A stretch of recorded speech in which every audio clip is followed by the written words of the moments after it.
if you understand how something works under the hood, you will have a better understanding of how to use that thing properly. I think it's been mentioned, I'm trying to remember exactly where I heard this, but that F1 racers generally try to practice mechanical sympathy. If you know how your car works, you know the limits of that car. And we have the same idea in programming, right? There are a lot of people who don't know how a computer works under the hood. And what you write when you're writing business applications that are web-based, there are a lot of hoods, and you can keep pulling those apart to learn more and more about how things work. So, for example, maybe your React application is looking at it under the hood. You have the DOM, right? And if you want to get particular, you also have a virtual DOM.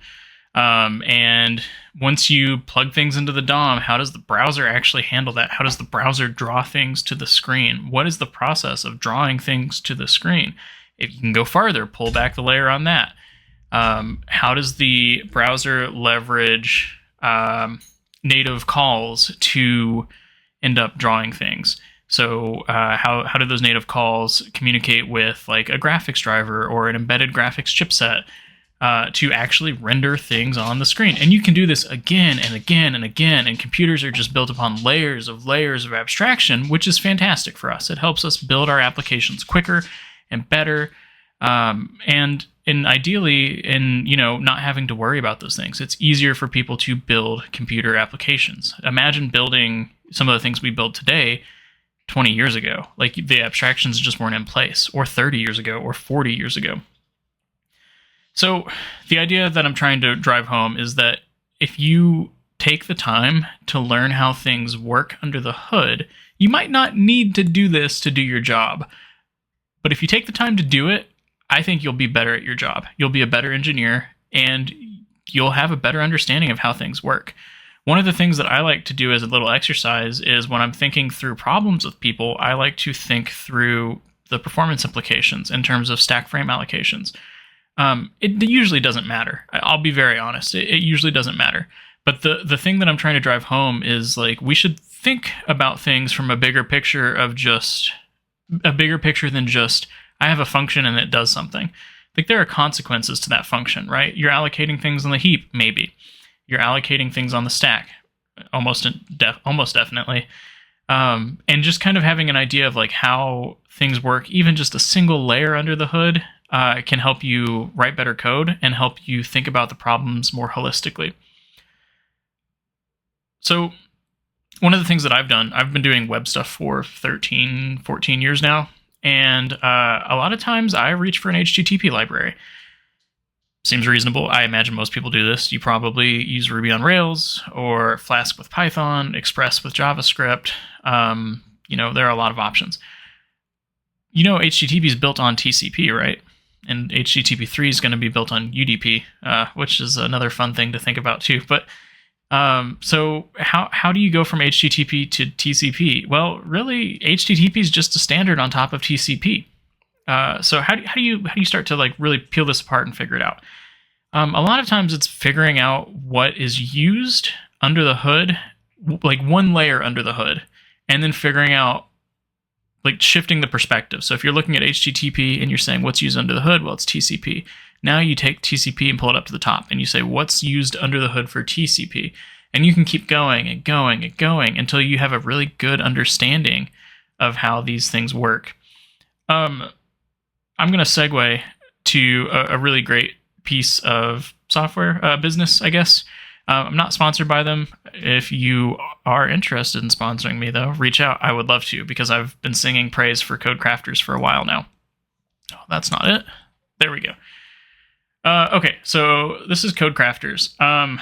They are programming challenges. You clone a repo, you do some things, you push up your changes, and you take it step by step.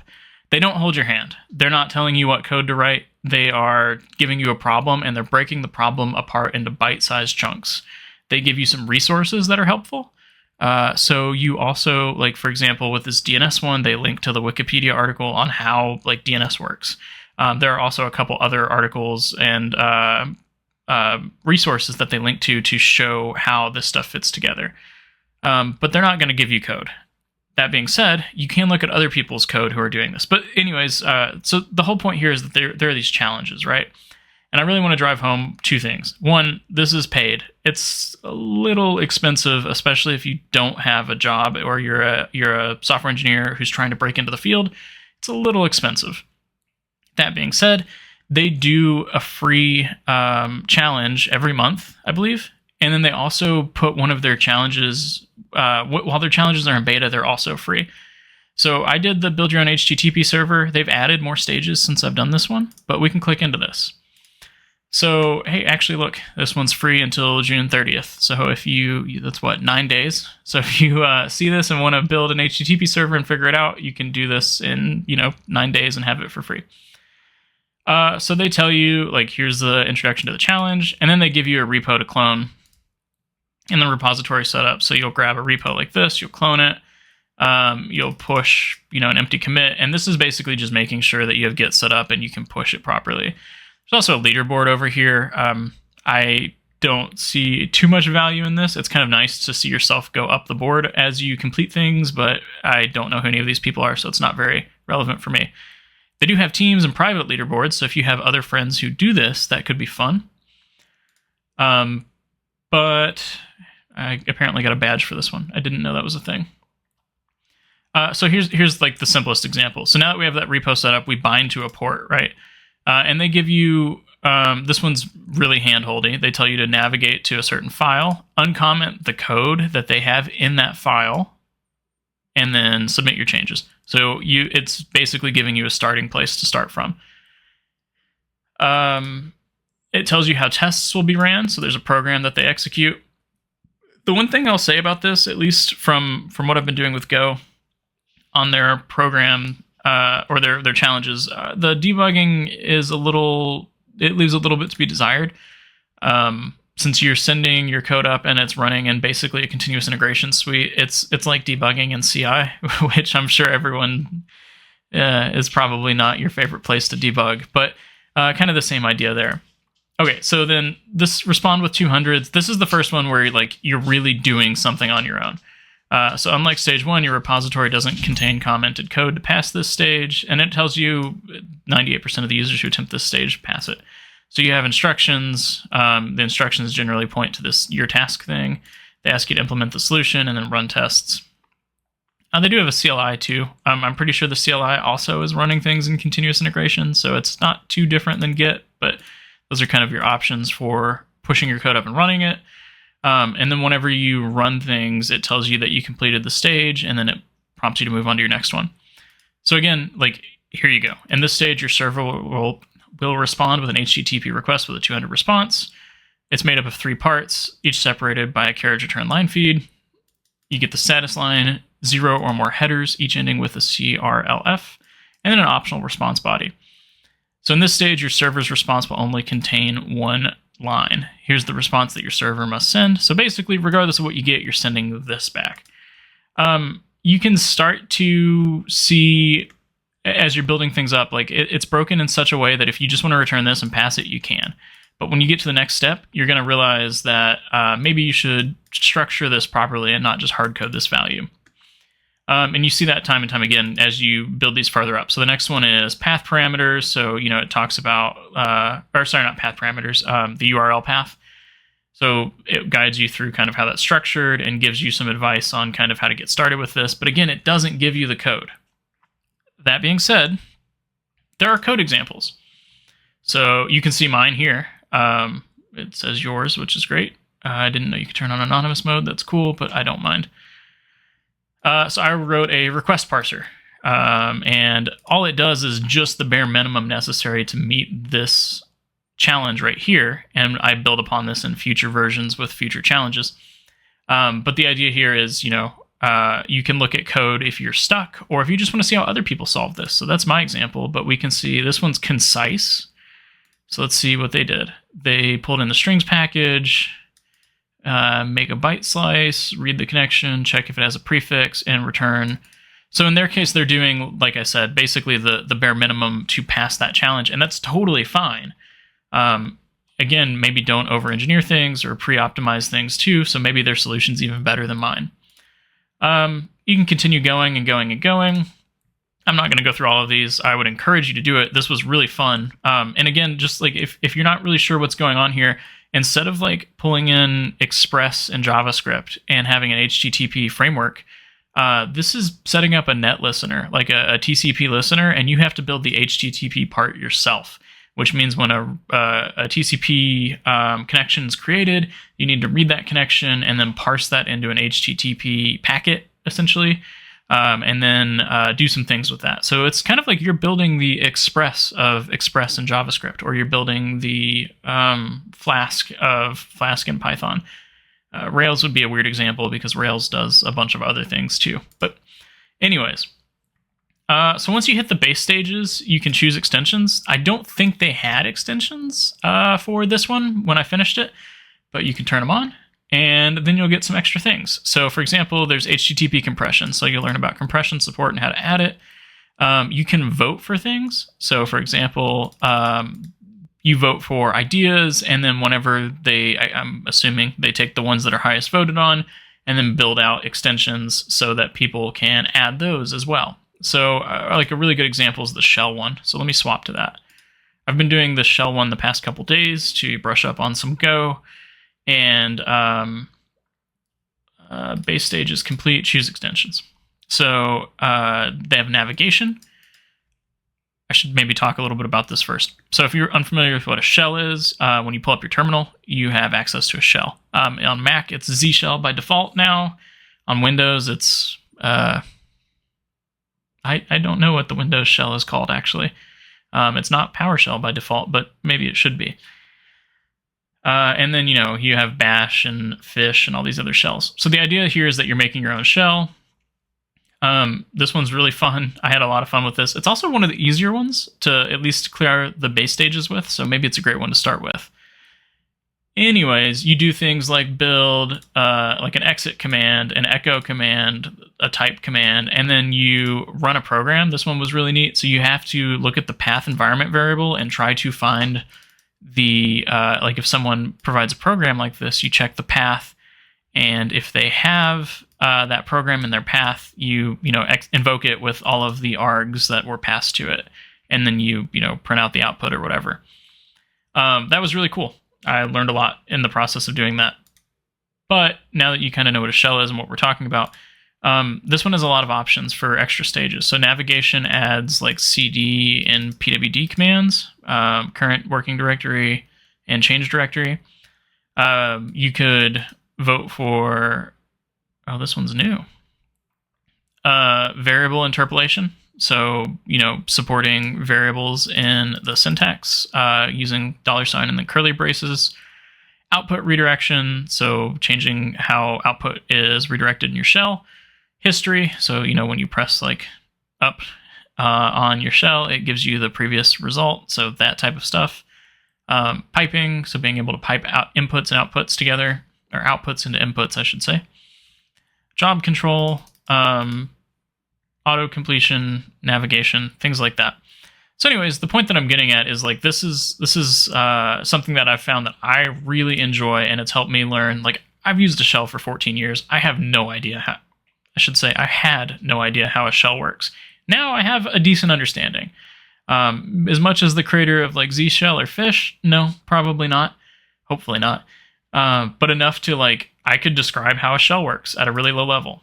And, in a way that helps me understand how to better use my shell. Same with the HTTP server one. Like, knowing that this is TCP under the hood and knowing what TCP under the hood means helps me understand how HTTP works better. And then in theory, I'm building a lot of things on HTTP. So hopefully it helps me understand how to build things better on HTTP. There are some other challenges. I'll do a really quick tour of them. Again, I love CodeCrafters. I think it's fantastic. Do I love it enough to pay for it? $40 a month, I think, is the cost. Yeah, it's a little steep. But I love doing their free stuff and their beta stuff. So there's a DNS server one. I started this one. I really wish I finished this. I was just so busy at the time. This one was really, really fascinating. Again, I have been working 13, 14 years in software. I've used DNS for many more years than that, I guess. 25 years at this point, probably. Had no idea how DNS worked. Like, I understand that it's like an exploratory server type thing, and the idea is like you don't communicate via a domain name. You communicate over IP addresses, and there's something that translates IP addresses to domain names, or sorry, domain names to IP addresses. But I didn't really know how that worked. And I didn't even finish this, but I still have a really good understanding now of how DNS works. I'm trying to find the example. In one of these, they had a really good example. Yeah, so like this. So here's the header section of DNS. And these are all the things that come in. So like a packet identifier, query response identifier, opcode, and so on and so forth. I don't need to read through all of that. But yeah, so there's DNS, there's build your own Redis. This one was kind of timely. This one I think was free around the time that Redis changed their sourcing model or their licensing model. You can learn to build your own Git, which is kind of cool. Build your own grep. Build your own BitTorrent. This is actually the one that I first found CodeCrafters through and thought this was really fascinating. I was wanting to build a BitTorrent client in Flutter, and I found this and then got distracted with all of these other things. Build your own SQLite, and then they have language tracks too. So these are the languages that they support. I don't necessarily think you couldn't use something outside of these languages. You probably would have to set up some of the CI stuff yourself. But in a lot of cases, like if we look at the shell one again, it tells you how these tests are being ran. So it calls your shell. So as long as you can produce your shell in whatever language you want, in theory, you could use any language. Anyways, yeah, these are the tracks that they have, and these are the challenges they have at the moment. So when you pull up one of these, you can see the options that you have. You'll notice Dart is not on here. So for me, I think part of the reason I didn't do this one when I was trying to build a BitTorrent client in Flutter was that I'd have to build it in something else and then translate it to Flutter, which just seemed like a little bit of work at the moment. But you can see here, I'm just exploring. So if you do this introduction, it says, which language do you want to use? You can choose one. You can request other. It asks about your proficiency. I don't really know how they tailor your experience accordingly based off of this. I've done one in Zig and I hit never tried. And then I've done intermediate with Go. I don't really see much of a difference. Practice cadence, you can put whatever you want. They will, if you say yes for accountability, they will email you on this cadence reminding you to practice. So yeah, that's kind of how that works. And then again, you can go through these and learn a little bit about these things like B encoding for a BitTorrent and kind of what that means. And I think one of the neat things is like if you're really curious how this stuff works, even if you don't have a plan, you can pull up the example, so like discovering peers, and you can get some information about it. Again, the idea is that they give you enough information to help you get started exploring this on your own. So you might not have everything you need from this, but you get a good chunk of information to help you kind of pursue this. I actually haven't seen the screencast piece. Oh, that's cool. This seems new.